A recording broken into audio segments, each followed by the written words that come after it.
Mavi Legaspi at Kailin Alcantara hiwalay na?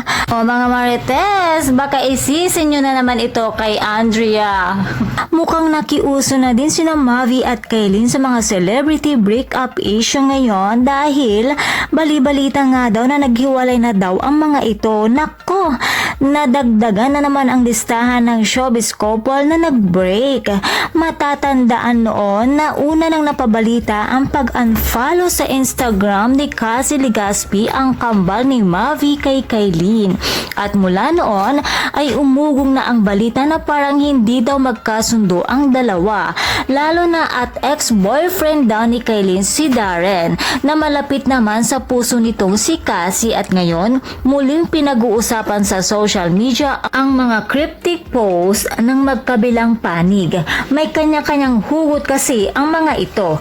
Nag-post kasi si Kailin sa kanyang social media account na I knew it. Nag-post din ito ng time to start anew.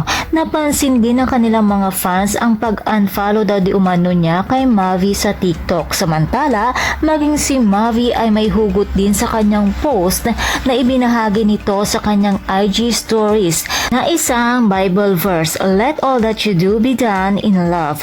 1 Corinthians 16 verse 14. At meron pang Breath to Smile, at hindi rin nagpatalo ang ina ni Mavi na si Carmina na isang makahulugang post din ang kanyang pinitawan, at ayon sa kanya, Mom knows best. At nagpasalamat pa ito sa mga tunay daw na nagmamahal sa mga anak nila. Ayon kay Carmina, maraming salamat sa mga tunay na nagmamahal sa mga anak namin. Mahal din namin kayo. Enjoy lang kayo.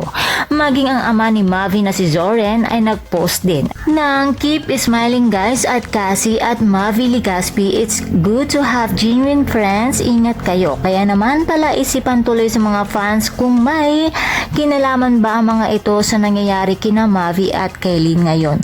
Pati ang mga fans ay naghati-hati na din. May team Mavi, may team Kailin, at mayroon din namang neutral lamang at hiniling na sana lamang daw mayroon silang hindi pagkakaunawaan sa isa't isa ay hangad nila magkaayos na ang mga ito, lalo na at malapit na ang Pasko at pareha-pareho pa silang kapuso stars. Samantala, nadadawit naman ang pangalan ni Dasuri Choi dahil siya di umano ang third party sa relasyon ni na Mavi at Kailin. Dahil may kumakalat na video sa TikTok na kung saan ay nag-uusap sina Mavi at Dasuri. Kaya mga chikadoras, ano kaya ang masasabi nyo sa isyong ito?